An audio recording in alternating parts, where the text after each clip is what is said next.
bit, man, and he was underestimating Vitaly Klitschko. But let's keep it in that. Even when Emmanuel Stewart was yelling at him in the corner, he was like, "Yo, you're losing the fight fighting this way." Yep. Now let's keep it in that era. Now we know that Roy Jones beat John Ruiz, aka One Punch Hold. Do you really think that Roy Jones could have had a chance against Lennox Lewis? I think that version of Jones at 34 that had moved up, I think he would have had relative success. I don't think Ruiz hits harder than Lewis personally. And the thing about it is that here's the thing about Roy Jones. Roy Jones was probably the most gifted fighter around that time, considering he had reflexes. Even at 34, he had incredible reflexes, moving up 30 pounds. And when I look at the matchup against Lewis, Roy Jones enjoyed fighting bigger guys. Like, even when he was at the lower weight. Like, he loved to fight bigger guys because the thing about Jones is he enjoys fighting going backwards as opposed to going forwards, because he'll fight backwards and then he'll wait for that one shot that sneaks up on you, and then he'll jump on you. Because he's kind of like almost like an ambush fighter. Like he'll sit there and he'll wait, and he'll throw little shots. He'll lay on the ropes. He'll move around. He'll circle around, and in that one shot that he knows that he can land on you, and then he'll start following it up and putting the combinations to go forward together.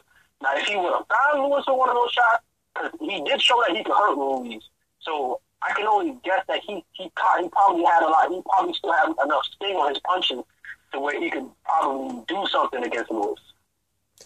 My opinion, and I love Roy Jones, and everything you said about him was accurate, was right. I just don't think Lennox Lewis would have respected him. I don't think he would have stood there and postured with Roy and, okay, well, should I throw a jab?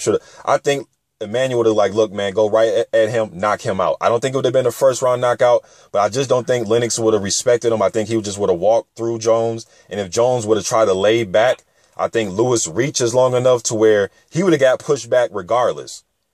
So he would have been a sitting target to some degree. I know Roy Jones has back then he had crazy athleticism and reflexes, uncanny reflexes, but I don't think it would have been enough. And I don't think he could have played keep away against Lennox Lewis because he was athletic and he could cut the ring off and he had a crazy jab. I don't think he would have respected Roy. I think he would have walked him down. But another fight that was intriguing at this time, because the other guy was past his prime, but it still would have been an intriguing matchup, is Mike Tyson. And I remember watching the Source Hip Hop Awards, and Roy Jones and Mike Tyson, they were on there together, on stage together, presenting a award. And I remember, I don't know if it was Roy or Mike that said it, but they were like, hey, they want to see us fight. And I remember the crowd went crazy. And this was like 02-03. Who do you think would have won that fight in 02-03? Like, I grew up, like, watching Mike, like, when I was younger. I remember my dad, like, showing me, like, footage of Mike. And the Mike in 2002 probably wouldn't have seen those punches coming, like, in all honesty. I think that by that time, considering the guys that Mike was fighting, if he would have fought somebody like Roy Jones in 2002, like, if Jones would have moved up in 2002 to heavyweight as opposed to 2003, 2004, I think the speed was still there enough to where if he would have came in, you know, that 193 that he did against Ruiz, against Tyson, I think that the mobility and just keeping Mike on the end of a double jab would have been enough for him to try to squeeze in and land a big shot.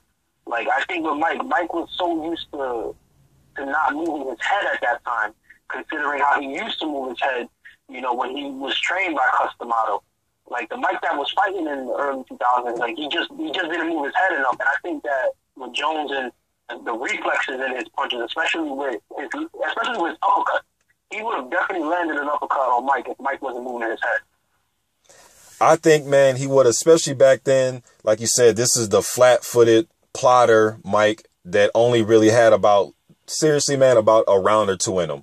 He would bob and weave and kind of give you the look of the old Mike Tyson, probably a round or two. But this one, he was fighting the Clifford ATNs of the world, and he was getting tattoos on his face 2 days before a fight. I think Roy would have cut him up and probably made Mike quit on his stool. I think there have been some scary moments in the first 2 rounds where it's like, ooh, you know, but I think Roy was quick enough and smart enough to know when to hold Mike, when to stay away from Mike. I think he would have landed leads on Mike. And once he would have started landing powerful leads, I think he would have made Mike respect him just enough to keep his distance, to not bring out the, 1988 Mike Tyson, the Dynamite Kid Mike Tyson. And the crazy part about like Mike and his style, I remember there's actually a documentary on Jones when he was moving up to heavyweight. Yep, on ESPN. I remember the first time he was sparring heavyweight, and them dude was just trashing him when he was first fighting like that. And I remember he was fighting one dude that kind of had a style like Mike, but he was just getting in on the inside of him. And then I remember he sparred them, I think it was like a week or 2 later, when he had continued lifting. And I remember he was working with Mackie Shillstone. Yep. And he went back into sparring.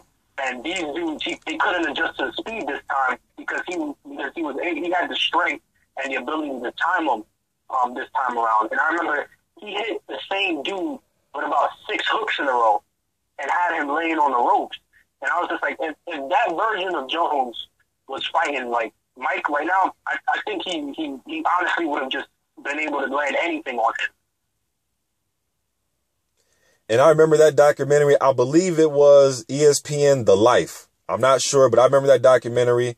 That's when they went and they visited there out at his house, and he was playing basketball and showing his dogs and his farm and all that shit. But I do remember that, and I do remember him, that training camp where he was sparring.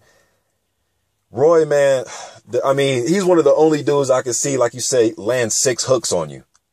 I mean, literally land 6 hooks in a row within a second, probably. And the thing about it is the thing about Roy Jones and like the way he put his punches together is he didn't often use certain punches to set up punches.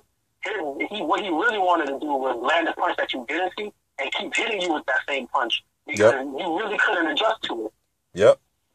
Like imagine a dude like hits you like most times when dudes hit you with a punch you don't see coming, it takes you a while to adjust to it. Now imagine fighting a dude who had speed and reflexes to keep hitting you with the same punch in a row. And you still can't adjust to it. And another point is, maybe in some fights it was visible, but Roy didn't even really have a jab. He just used it just to get the distance, to see how far you were from him, to hit you with leads, lead hooks, lead rights. Yeah. He didn't even have a jab. And it's crazy that a fighter that great, that wasn't, a Joe Frazier, Mike Tyson type of guy, that even though Tyson and Frazier would jab, especially Tyson had a good jab, but they really relied on just getting close. Roy was an outboxer really with no jab.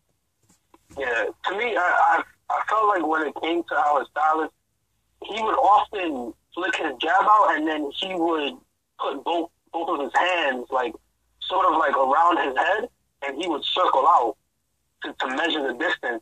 But when he came back, something that he always did a lot was he would lower his shoulder like towards you, almost to telegraph the range so that he can get you to come in.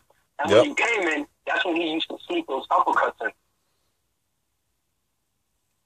So you're going Roy Jones over Mike Tyson back in those days. Yeah, you talking 02. Roy Jones, like he bodies Mike, sadly. And I made a video about this on my last channel, and I believe I forgot who I picked, but the more I think about this, and I'm always going back and forth, like, Tyson would have took him a round or 2, but really, I think Roy Jones would have not unanimous decision, but I think he would have made Mike quit, because this was around the time when, Mike had that quit in him a little bit. I hate to say it because Mike is one of my favorites, but he did have quit in him, and I think this is the time he would have quit. Mr. Boxing Today. Yeah, he was happy with, like, not going the full distance. Like, you could hear him in the post conferences at that time. Indeed, man. Mr. Boxing Today, Fight Critic. We're going to wrap it up. Tyson, Roy Jones, dream fight, never happened. But Lennox Lewis, man, I don't think he went out the back door on Vitaly. I don't think he owed, Vitaly a rematch, but they only had one fight. It was a good fight. Lennox was getting his ass whooped, and Vitaly's face was going to fall off. I'm out.